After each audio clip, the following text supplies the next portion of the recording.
안녕하세요. 이번 시간부터는 공정에 대해서 살펴보는 시간이 되겠습니다. 그래서 암흑실리콘 방막 트랜지스터 공정에 대해서 살펴보게 되겠습니다.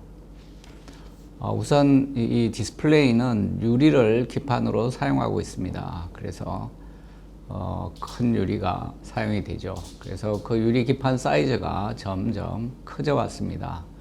1세대가 300mm 곱하기 400mm로부터 시작해서 지금은 3m가 넘는 큰 유리 기판을 사용하고 있습니다.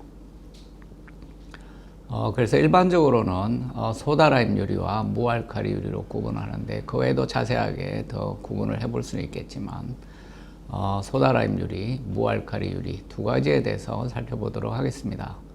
소다라임 유리는 알칼리 이온이 많이 함유되어 있는 그러한 유리입니다. 나트륨, 칼슘 등이 포함되어 있죠. 이렇게 알칼리 이온이 많이 함유되면 녹는점이 낮아지고 가공이 용이합니다. 무알칼리 유리는 이러한 알칼리 이온이 없는 그러한 유리죠. 그래서 이러한 알칼리 이온이 없어서 AMLCD나 AMOLED 등에 많이 사용이 됩니다.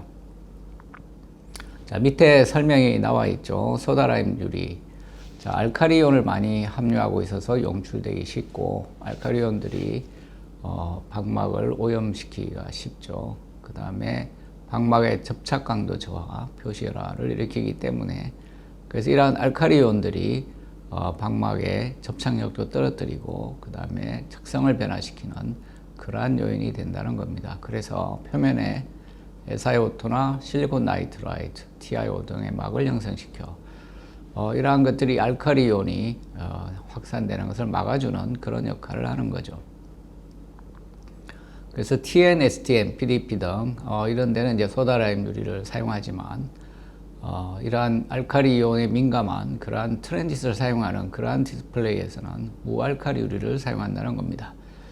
그래서 알칼리 이온의 용출이 거의 없기 때문에 표시열화나 액티브 소자의 기능자, 트랜지스터의 기능이 나빠지는 걸 방지할 수 있다는 거죠. 여기서 보로실리케이트 유리는 보론이 함유되어 있는 그러한 유리입니다. 분규산 유리라고도 하죠. 그래서 내열성이 높고 온도의 급격한 변화에도 강하다. 주로 조리기구에 쓰는 유리들은 이런 보로실리케이트계의 유리가 되겠습니다. 그래서 높은 온도에서도 깨지지 않고 또 여간 급냉이나 이런 급격한 온도 변화가 있더라도 잘 깨지지 않는 거죠. 우리가 흔히 듣는 파이렉스 유리, 대표적인 보로실리케이트 유리입니다. 이 무알칼리 유리, 여기 나와 있는 무알칼리 유리는 알칼리 이온이 없기 때문에 그래서 AMLC나 AMOLED 기판에 사용되고 있습니다. 여기 코닝 홈페이지에 있는 유리 선전입니다. 코닝의 이글 글래스가 많이 사용되고 있죠. 그래서 LCD 기판 유리라고 해서 지금 코닝 이글 글래스가 소개되고 있습니다. 그래서 코닝의 이글 유리는 무알칼리 AL2O3가 다량 첨가된 알루미나 보로실리케이트계의 유리입니다. 그래서 내열성도 높고 그 다음에 알칼리 이온들도 적어서 오염이 되지 않는 그러한 유리가 되겠습니다. 그래서 디스플레이에서 이러한 이글 유리 같은 그 알칼리 이온이 적은 그러한 유리들을 사용하고 있고요. 거기에 보면 비스코시티에 대한 내용도 있습니다. 여기 보면 워킹 포인트, 소프트닝 포인트, 닐링 포인트, 스트레인 포인트 등등이 나와 있죠. 그리고 가로 안에는 점도가 표시되어 있습니다. 그리고 맨 오른쪽에 있는 건 이제 온도가 되겠죠. 그래서 워킹 포인트 10의 4성 포화즈라고 되어 있는데 숫자가 클수록 점도가 높아집니다. 그래서 숫자가 작다는 얘기는 점도가 낮다는 얘기죠. 그래서 1293도가 워킹 포인트다. 그래서 점도가 아주 낮아져서 쉽게 유리를 성형할 수 있는 그러한 온도라는 거죠. 그 다음에 소프트닝 포인트는 971도로 나와 있습니다. 10의 7.6성 포화즈, 좀 더 증가했죠. 그래서 유리의 형상이 크게 변하지 않으면서 취급할 수 있는 최고의 온도라는 거죠. 그러니까 유리가 이렇게 형상이 변화되면 곤란할 수가 있는데 특히 디스플레이 이용된다거나 하면 형상이 변하면 안 되겠죠. 그런 온도가 연화점이 된다는 거고요. 닐링 포인트가 있습니다. 722도. 그래서 원작선에 충분히 빨라서 잔류 응력이 15분 이내에 제거가 되는 온도.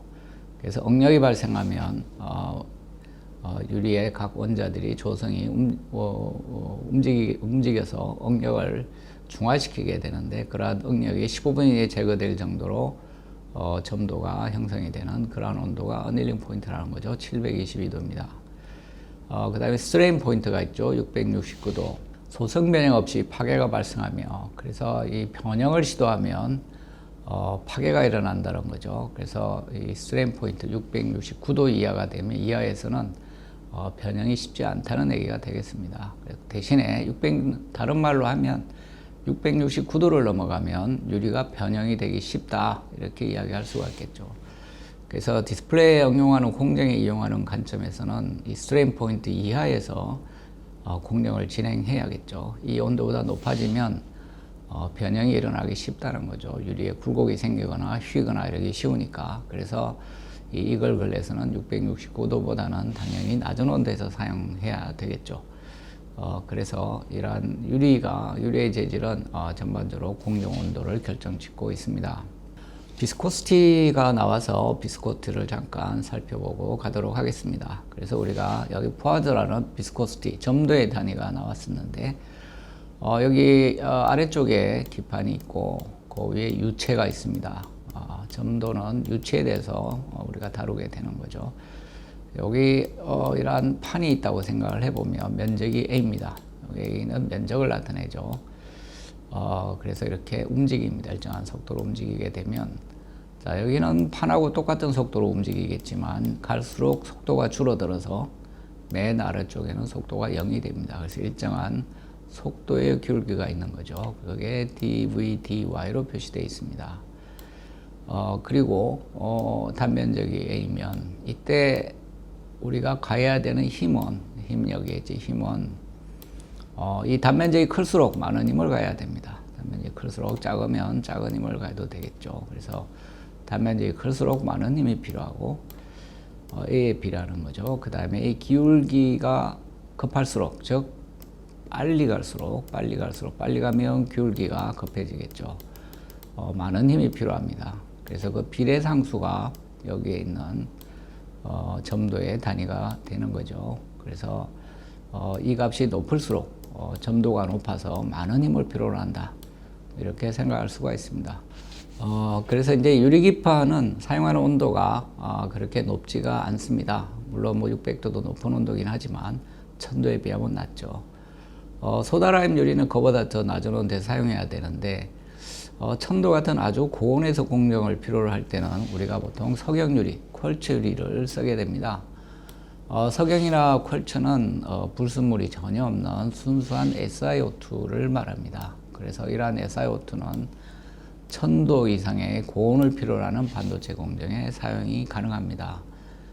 그래서 1000도 이상 공정이 필요하다 그러면 이러한 퀄츠 유리를 사다가 공정을 진행할 수가 있습니다. 그래서 여기에 있는 요 웨이퍼는 퀄츠 웨이퍼, 석영 웨이퍼죠. 그래서 1000도가 넘더라도 잘 버텨줍니다. 그리고 밑에는 받침대도 퀄츠로 만든 거죠. 그래서 고온의 퍼니스에다가 이러한 퀄츠 웨이퍼를 집어넣을 때 이러한 기구들을 사용하게 됩니다. 그래서 이 기판을 가지고 우리가 공정을 하게 되는데 수율이 중요하죠.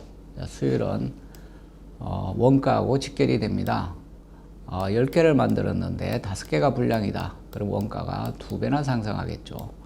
공정 원가가 2배나 상승합니다. 10개를 만들었는데 10개 다 양품이다. 그러면 손실이 없죠. 그래서 수율은 원가하고 직결되는 아주 중요한 요소가 되겠습니다. 그래서 수율이 나쁘면 제조 원가가 올라가고 심각한 문제가 야기되는 거죠. 그래서 기판의 오염을 관리해야 됩니다. 오염은 주요한 수율을 떨어뜨리는 원인입니다. 그래서 파티클이나 유기오염물들 이런 것들을 줄여야 된다는 거죠. 이런 파티클이나 유기오염물이 있으면 막이 정착이 될 때도 불량이 생길 수가 있고, 자, 이 파티클 주변으로는 막이 정착이 불량하게 이루어지는 거죠. 유기오염이 있으면 어더전이 나빠진다거나 막이 쉽게 방리된다거나 이런 문제도 야기될 수가 있죠. 그 다음에 포토 공정에서도 이러한 파티클에 의해서 불량이 야기될 수가 있습니다. 그래서 우리는 세정, 클리닝을 하게 되는데 중요한 공정이 되겠습니다. 그래서 유리기판에는 여러 가지 무기물 오염이 있을 수가 있습니다. 대기 중에 많은 무기입자들이 떠다니고 있고 그래서 이러한 많은 무기입자들이 유리기판에 붙게 됩니다. 더구나 정전기까지 있으면 더 빠른 속도로 유리기판에 입자들이 묻을 수가 있습니다. 우리가 사용하는 장비들에서도 많은 마모 입자들이 생깁니다. 마찰이 있거나 이런 부분에서는 메탈들이 입자들로 잘게 절삭이 돼 나오게 되죠. 그래서 이 기계 장비에서 나오는 미세 입자들도 오염원이 됩니다. 사람이 클린룸에 들어갈 때 인체에 묻어서 들어가는 그런 것들도 주요한 오염원이 되겠죠. 그래서 우리가 스막을 입고 들어가게 됩니다. 그래서 철저하게 우리가 의복에 묻어 있는 그런 먼지들이 클린룸을 오염시키지 않도록 잘 차단을 해야 됩니다.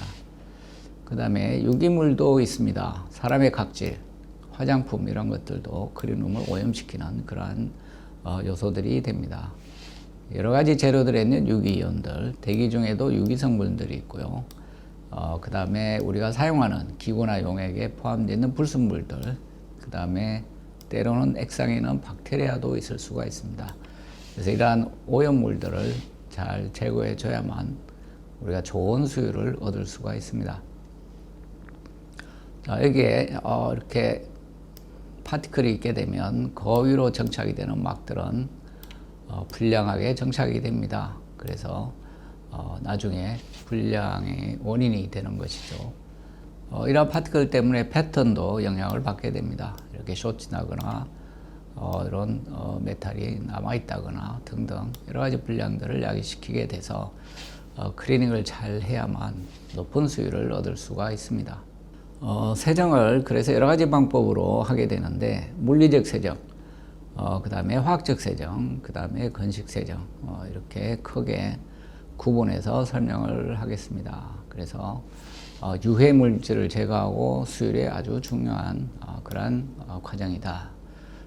그리고 세정 대상물, 유리에 붙어있는 입자나 유기오염막, 무기오염막들을 제거해야 되고요. 장치나 사람, 그 다음에 대기 중에서 여러 가지 먼지들, 그 다음에 우리가 사용하는 재료, 그 다음에 사용하는 장치, 유틸리티 등 DI를 우리가 초순수를 쓰게 되는데 초순수도 관리가 잘 돼야겠죠. 그래서 그러한 것들이 제대로 다 관리가 돼야만 좋은 수율을 얻을 수가 있습니다. 우선 물리적 세정을 살펴보겠습니다. 화학적인 변화 없이 물리적으로 세정을 하는 것이죠. 브러시 스크러빙이 있습니다. 이거는 완전히 표면을 문질러서 파티클을 떼내는 거죠. 그래서 여기 보면 브러시가 있습니다. 그래서 이런 섬유상으로 브러시를 만들고 회전시키면서 표면을 세정하게 되는 겁니다. 이때 필요하다면 세정액을 같이 쓸 수도 있죠. 세정액을 써서 그 제거 효과를 높일 수도 있습니다. 그래서 이러한 브러시 세정법이 있습니다. 이건 또 롤러를 이용하는 거죠. 그래서 표면에 묻어있는 유리가루라든지 다양한 형태의 유기성 오염물 등을 세정하기 위해서 연마제와 입자로 구성이 되어 있죠. 그래서 이러한 롤러를 사용해서 표면에 묻어있는 파티클이나 오염물들을 제거한다는 것입니다. 그래서 물리적으로 표면에 있는 것들을 떼내는 것이죠. 그래서 이 제품의 홈페이지에서 가져온 겁니다. 그래서 이런 식으로 롤러를 팔고 있고 필요에 따라서 여러 가지 형태로 설계해서 판다, 이런 내용이 되겠습니다. 또 하나 물리적 세정, 워터젯 스프레이, 아주 강한 압력으로 DI 워터를 분사시키는 거죠. 우리 주변에서도 볼 수 있죠. 세차장에 가면 이렇게 강하게 노즐을 통해서 물을 스프레이 시키면 표면에 묻어있는 먼지들을 우리가 떨궈낼 수가 있는 거죠. 마찬가지로 유리기판 위에 있는 입자들을 이러한 워터젯 스프레이를 통해서 제거하는 그러한 과정을 설명하고 있습니다. 이건 IMT란 회사의 홈페이지에서 가져온 겁니다. CO2 세정 기술도 있습니다. 다양한 방법의 세정 기술들이 개발되고 있고요. 자, 이거는 CO2. 근데 그냥 가스 상태의 CO2가 아니고 드라이 아이스. CO2가 온도가 낮아져서 고체가 되면 이걸 우리가 드라이 아이스라고 하죠. 그래서 드라이아웃을 아주 잘게 해서 분사를 시키는 겁니다. 그래서 사이즈는 베리어블로 되어 있는데, 그래서 드라이아웃을 아주 잘게 이렇게 분사를 시키는 거죠. 자, 그래서 세정 원리가 나와 있습니다. 그래서 물리적 충격력. 그래서 강한 압력으로 내뿜기 때문에 압축 공기와 분사되어 표면에 충돌하게 되면 그 충돌력에 의해서 떨어지는 것들이 있겠죠. 그 다음에 두 번째가 서멀 쇼크입니다. CO2 드라이에서는 굉장히 낮은 온도죠. 그래서 여기 마이너스 78.5도라고 되어 있는데, 자, 이러한 온도에서 성화열에 의해서 이물질 혹은 기판이 수축되면서 균열이 생기고 쉽게 떨어질 수 있는 상태가 됩니다. 그래서 급냉을 하게 되면 이물질들이 쉽게 떨어질 수가 있다, 그런 얘기가 되겠죠. 그 다음에 세 번째는 팽창입니다. CO2는 지금 고체 상태이긴 하지만 잘게 작은 사이즈로 분사가 되고, 그 다음에 급격하게 성화가 되면서 기체로 바뀌게 됩니다. 그래서 고체에서 기체로 가면서 부피가 800배로 팽창하기 때문에 경계면의 이물질을 쉽게 뜯어낸다, 이런 얘기가 되겠습니다. 그 다음에 박리, 이건 물리적으로 압축 공기의 힘에 의해서 제거가 되는 그런 게 되겠습니다. 박리. 그래서 CO2 세정 기술도 사용이 되고 있습니다. 그리고 또 대표적으로 많이 사용하는 게 초음파 세정입니다. 실험실 단위로도 많이 사용하고 있죠. 간편하게 적용할 수가 있어서 많이 사용이 됩니다. 안경점에 가도 안경 세정할 때, 세척할 때 초음파를 사용하죠. 그래서 초음파 세정입니다. 그래서 초음파 에너지를 이용해서 세정을 하며 일반적으로 20 내지 80kHz 정도가 사용이 된다. 사람의 가청 주파수는 20kHz 정도까지입니다. 그 이상이 되면 우리가 들을 수가 없죠. 인지를 할 수가 없는데 그 이상의 주파수를 사용하게 되는 거죠. 그래서 이 범위를 우리가 일반적으로 초음파라고 하는데, 초음파에서 생기는 미세 기포들에 의해서 세정이 일어나는 겁니다. 이 막이 있으면 막의 어드해진이 약하면 막이 이러한 초음파에서 벗겨질 수도 있어서 조심해야 될 필요가 있습니다. 물론 막의 어드해진이 충분하면 염려가 없겠지만 경우에 따라서는 이러한 초음파 세정 동안 막이 손상을 받을 우려도 있다, 그런 겁니다.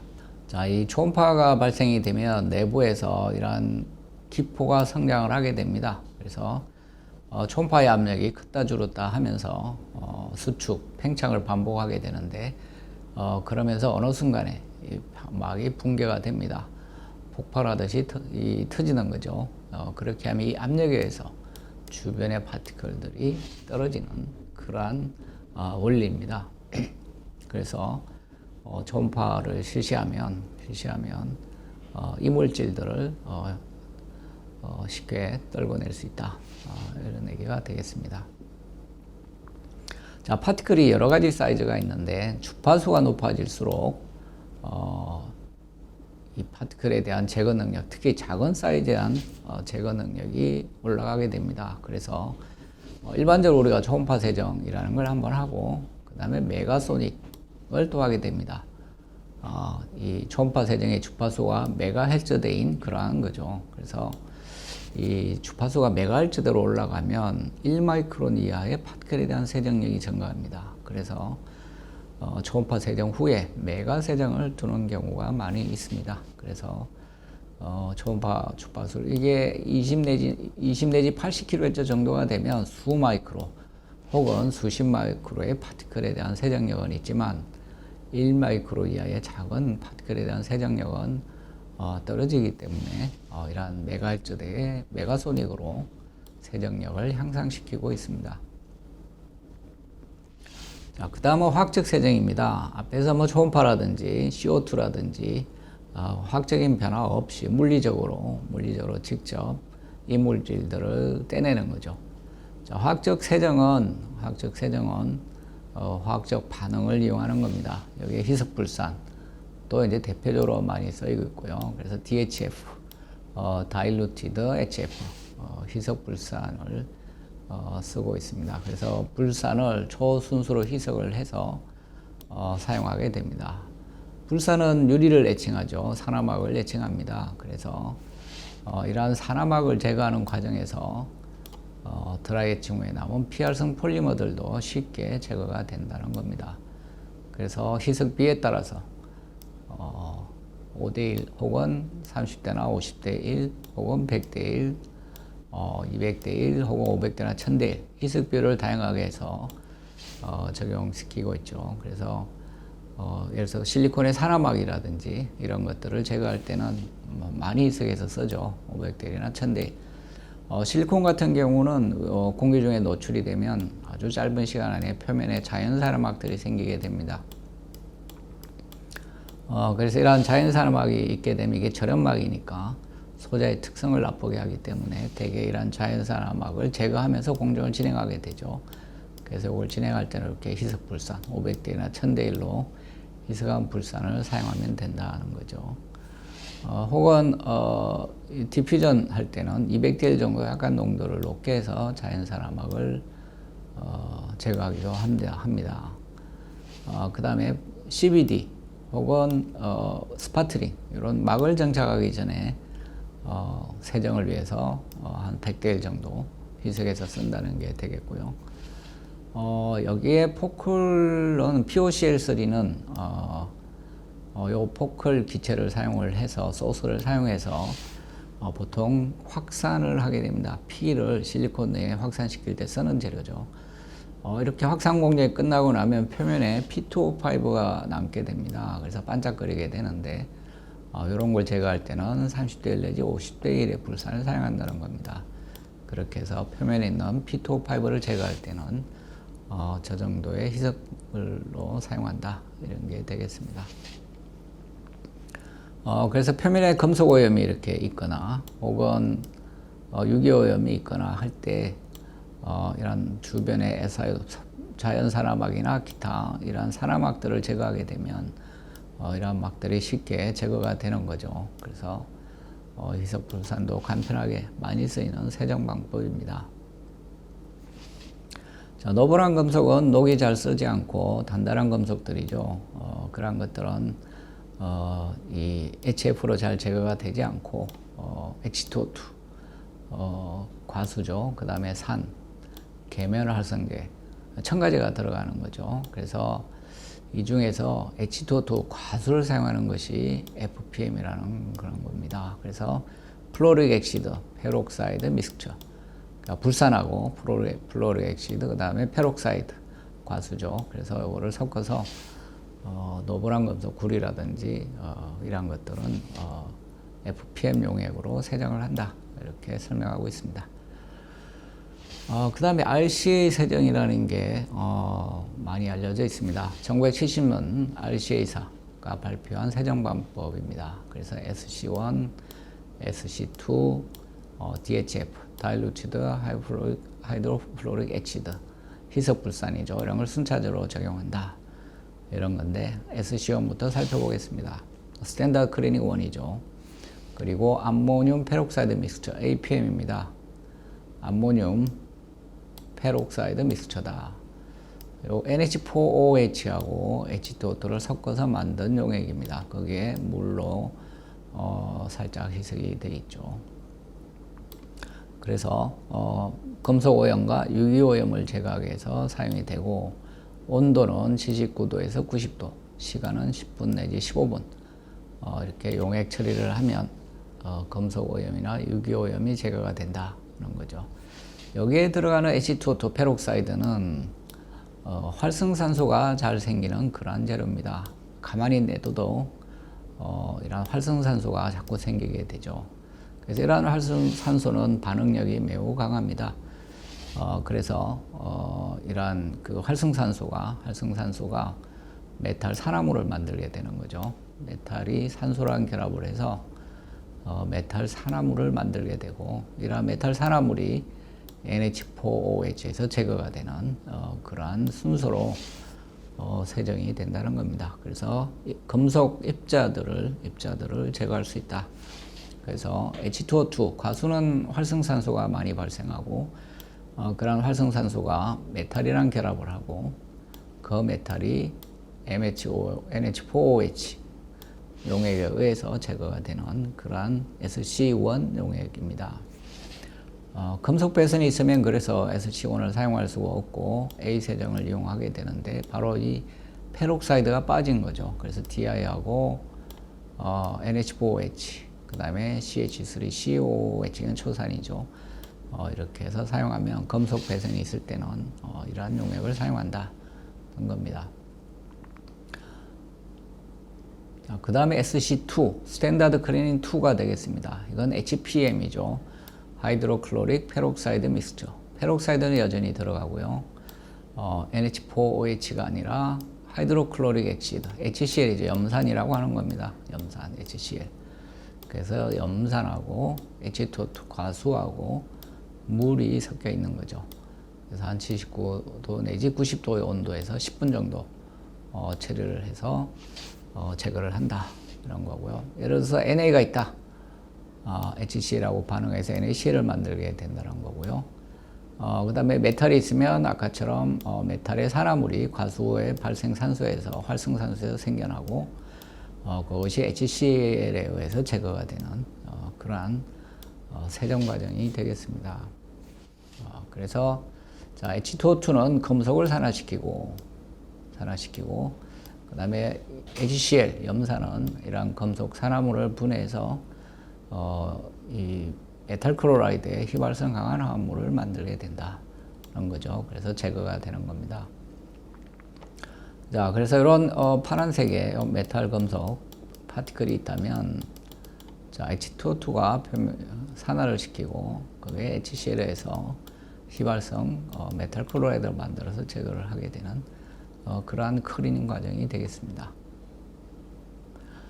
그 다음에 피라나 세정이라는 것도 있습니다. 이거 SPM인데 황산, H2S 황산이죠. 그래서 S는 설프릭 액시드 황산입니다. S는 설프릭 액시드.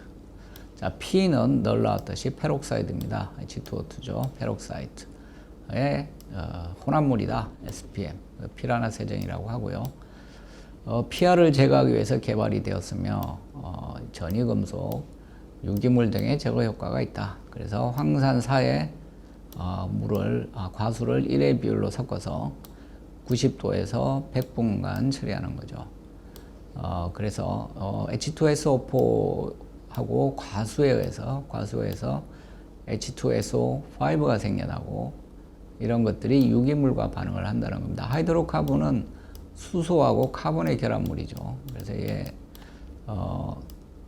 유기물이 되는 거죠. 그래서 C가 이렇게 카본과 수소의 결합물들 이런 유기물들이 이 H2SO5에서 반응을 해서 CO2, H2O로 다 기체 상태로 제거가 된다는 겁니다. 그래서 SPM도 강력한 세정으로 사용이 되는 반도체 라인에서 사용이 되고 있죠. 그래서 황산 보일이라고 흔히 부릅니다. 그래서 이러한 세정 공정도 있다 거죠. IMEC 클리닝. 그래서 SC1이나 SC2 등 이런 것들 세정 방법이 있는데 IMEC 클리닝은 거기에서 조금 세정 방법을 단점을 보완한 그런 거라고 생각할 수 있겠습니다. 그래서 H2SO4하고 H2O2를 섞어서 아까 피라나 세정이죠. 그 다음에 불산하고 IPL을 섞어서 상온에서 2분. 그래서 이런 식으로 다양한 세정 방법들을 우리가 생각해 볼 수가 있습니다. 그래서 우리가 사용하는 기판에 대해서 어떤 세정 방법을 어떻게 적용할 건가 잘 고민을 해서 적합한 세정 방법을 사용해야 수율을 올릴 수가 있습니다. 이번에는 근식 세정입니다. 앞에서 본 것들은 화학적인 방법이긴 한데 다 용액을 사용하고 있죠. 용액을 사용했을 때 문제가 되는 거 이 많은 그 용액들을 처리해야 되는 겁니다. 배수 처리죠. 그래서 그리고 이제 세정 후에 다시 린스를 해줘야 됩니다. 남아있는 용액들을 제거해줘야 되죠. 그런 면에서 건식 세정은 유리한 면이 있습니다. 여기 한 3가지 정도로 적어놨는데 자외선, 오존이라고 되어 있는데 자외선을 쪼이게 되면 오존이 발생하고 오존의 강한 산화력을 이용하는 겁니다. 그래서 자외선을 쪼여주면 여기 자외선 램프가 있죠. 그래서 강력한 자외선을 쪼여주게 되면, 그리고 파장을 잘 선택해서 쪼여주게 되면 활성산소들이 생겨나게 되고, 여기 산소 레디컬이라고 되어 있는데, 이러한 활성산소 카본이랑 반응을 하면 CO 혹은 CO2가 될 수가 있죠. 그 다음에 수소하고 반응하면 H2O가 됩니다. 이렇게 해서 다 날아가게 되죠. 그래서 유기물의 주요한 성분이 C나 H 이런 것들이기 때문에 이런 것들이 쉽게 산소랑 결합을 해서 제거가 된다는 겁니다. 여기 그림에 나와 있죠. C 카본하고 여기 수소들이 붙은 유기오염물인데, 여기에 산소가 같이 결합을 해서 CO2로 뜯어져 나가는 그림이 나와 있는데, 뭐 수소도 카본이랑 결합을 하면 산소랑 결합을 하면, 수소도 여기 산소 라디칼에서 결합을 하면 H2O 형태로 제거가 됩니다. 그래서 자외선을 쪼이는 게 한 가지 건식 세정이죠. 물을 용액을 사용하지 않습니다. 그 다음에 산소 플라즈마도 강한 작용을 할 수가 있겠죠. 그래서 산소 분위기의 플라즈마는 산소 이온이나 산소 라디컬들이 똑같이 유기오염물하고 반응을 해서 제거를 하게 됩니다. 그래서 PR을 제거할 때도 포토레지스터, 자, 에칭 후에 포토레지스트를 제거해야 되는데, PR을 제거하는 방법은 스리프란 용액을 쓰거나, PR을 제거하는 용액이죠. 혹은 산소 플라즈마를 처리해서 없애버리기도 합니다. 그래서 이런 걸 우리가 에칭 공정이라고 하죠.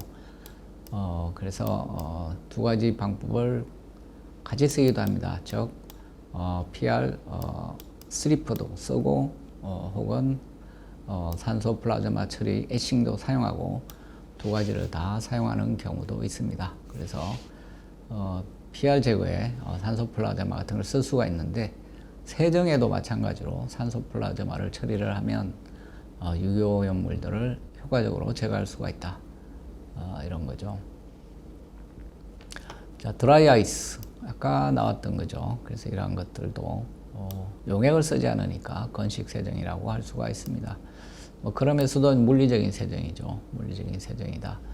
여기 자외선, 오존은 다 이게 화학적 세정에 속한다고 볼 수가 있겠죠. 산소 플라즈마도 그렇고 화학 반응을 일으키니까 그런 거죠. 드라이 아이스는 화학 반응은 일어나지 않으니까 건식 세정이긴 한데 물리적 세정이다.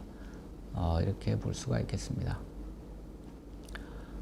그래서 이 자외선을 강하게 쪼이게 되면 이제 활성산소가 생기고, 이게 유기물하고 반응을 해서 기체 상태로 날아가게 되는 거죠.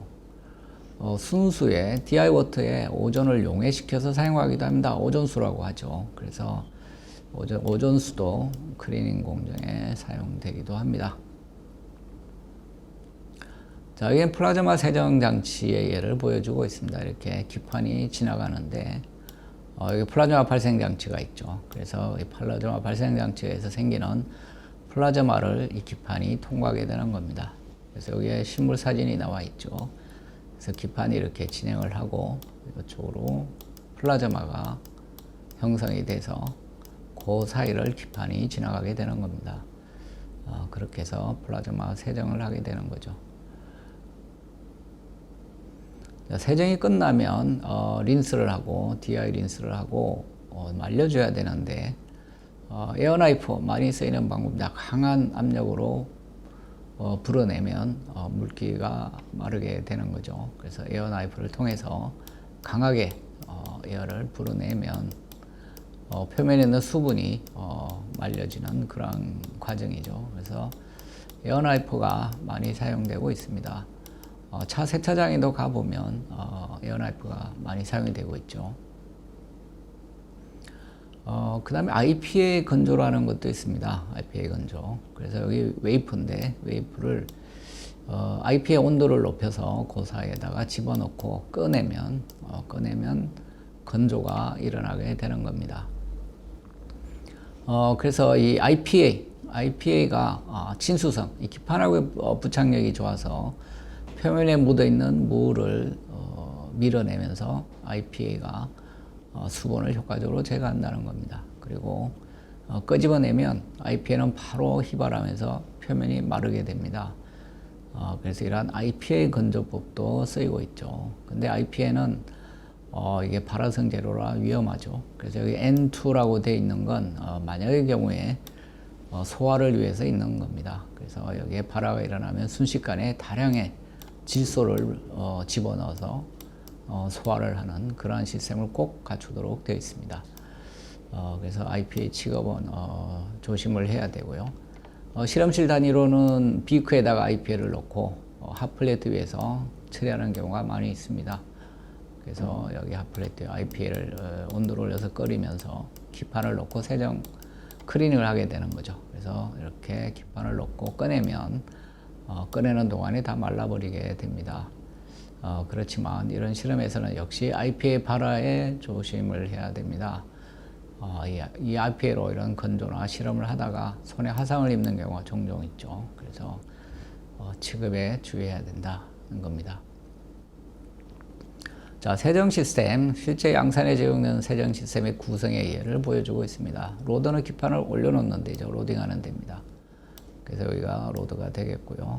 그래서 EUV, 활성산소가 생기고 표면의 유기오염을 제거할 수가 있죠. 그 다음에 브러쉬, 물리적으로 세정하는 겁니다. 표면의 파티클 등을 제거하게 되고, 캐비테이션, 초음파 세정입니다. 그래서 표면의 막을 떼내고, 메가소닉, 서브마이크론, 1마이크로의 작은 파티클도 떼냅니다. 메가소닉을 하고, 자, DI 워터 린스, 마지막으로 린스를 하고 에어 나이프로 말립니다.